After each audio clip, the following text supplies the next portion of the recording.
Everybody, this is Shivali Sharma. Welcome back to our channel.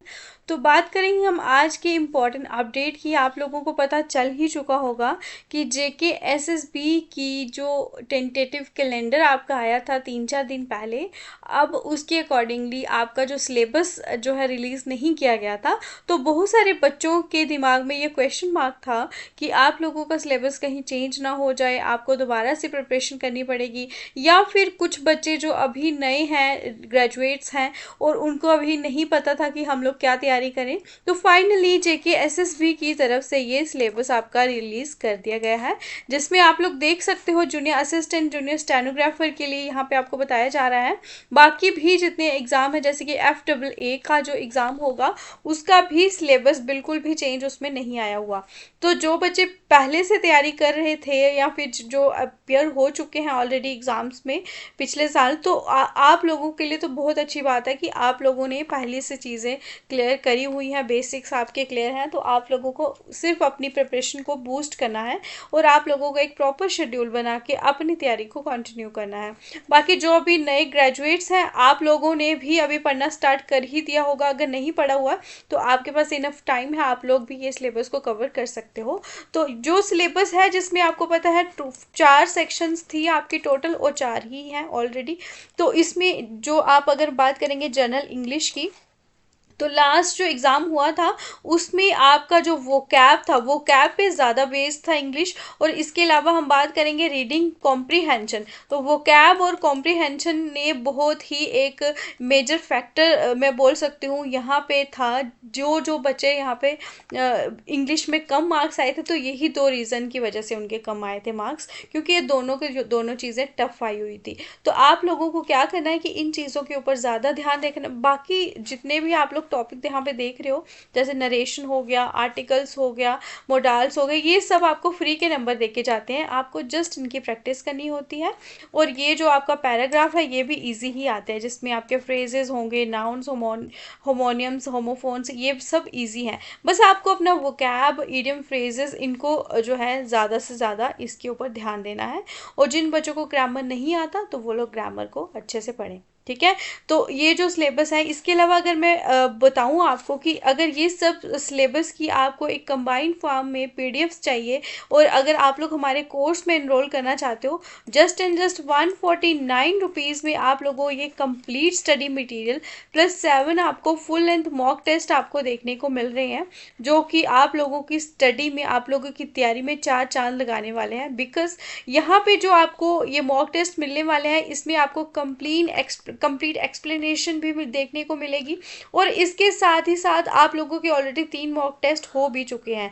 तो next mock आपका 26 दिसंबर को होने वाला है। जो भी बच्चे एनरोल करना चाहते हैं जल्दी से टेलीग्राम चैनल पे ज्वाइन कर लें। बात करेंगे हम next, general awareness with special reference to JNK UT। तो ये बिल्कुल ही बेसिक लेवल का पूछा गया था, बट इस बार मैं बोलूँगी कि इस जो सेक्शन के ऊपर ज़्यादा आप लोग फोकस करें। बिकॉज जो JKSSB बिल्कुल ही अनएक्सपेक्टेड है, ये कहीं से भी कुछ भी पूछ सकता है। तो आप लोगों को बिल्कुल भी जो है मौका नहीं देना JKSSB को कि आपके साथ खेल सके, ठीक है। तो 4-5 टॉपिक्स हैं जो आपको अच्छे से पढ़ने हैं, बता दूं।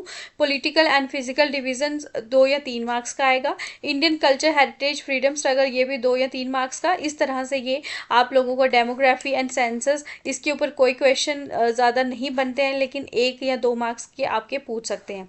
बस ये रिवर एंड लेक्स ये काफ़ी ज़्यादा इंपॉर्टेंट है। Weather, climate, crops, means of transport, ये भी इतना खास नहीं है, लेकिन ये जो 3 टॉपिक्स हैं ये थोड़े ज़्यादा इंपॉर्टेंट है। करंट अफेयर ज़्यादा नहीं पूछा जाता, लेकिन आपको रिस्क नहीं लेना। ज़्यादातर आपको यहाँ पे 10 से 12 नंबर डायरेक्टली JNK से रिलेटेड क्वेश्चंस आपको देखने को मिलने वाले हैं, जो कि बिल्कुल बेसिक थे, लेकिन वो अभी जो है आपको प्रिपरेशन अच्छी करनी है, क्योंकि अभी AI का ज़माना है। ChatGPT से बहुत बार क्वेश्चंस आपको देखने को मिलेंगे अभी। और न्यूमेरिकल एंड रीजनिंग एबिलिटी, तो यहाँ पे बच्चे 20 में से 20 स्कोर करते हैं। लास्ट एग्ज़ाम में ये सेक्शन भी बहुत ही ज़्यादा ईजी आई हुई थी, तो हो सकता है कि ये भी आपको टफ देखने को मिलने वाली है, ठीक है। तो यहाँ पे आप लोग मैथ देख सकते हो, सिर्फ 6 टॉपिक्स हैं। और रीजनिंग जो है इसमें आपको ये जो 3 टॉपिक है ना, number series letter series, coding, decoding, ये तीनों की बहुत ज़्यादा प्रैक्टिस करने की ज़रूरत है। बिकॉज यहाँ पे ये 5 टॉपिक आपको देखने को लग रहा होगा कि बहुत टफ है, लेकिन यहाँ से आपको ईजी क्वेश्चंस बन जाते हैं। लेकिन ये अगर इनमें से अगर आप फंस जाओगे ना, तो वो क्वेश्चन आपको बहुत टाइम वेस्ट करवाने वाला है, ठीक है। उसके बाद आप कंप्यूटर्स की बात करेंगे तो फंडामेंटल्स जो है ये आपको पढ़ने हैं। Hardware and software, input output, ये बिल्कुल बेसिक हैं तीनों के तीनों। बस आपको क्या करना है, इनके थोड़े फैक्ट्स को क्लियर करना है, क्योंकि यहाँ पे फैक्चुअल क्वेश्चंस बहुत पूछे जा रहे हैं।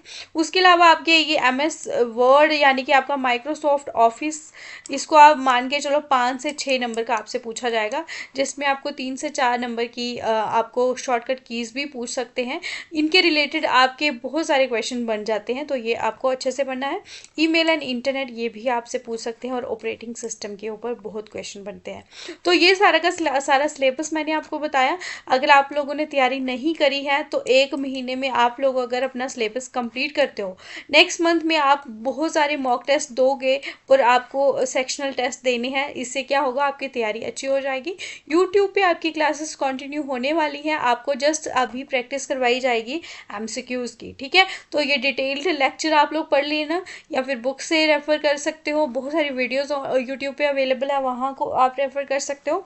आपको अभी इस चैनल पे बहुत सारे MCQs देखने को मिलने वाले हैं हर एक सेक्शन के। तो आप लोग चैनल को सब्सक्राइब जरूर कर लें। Thanks for watching, to like, share and subscribe. Shivali Sharma classes, take care.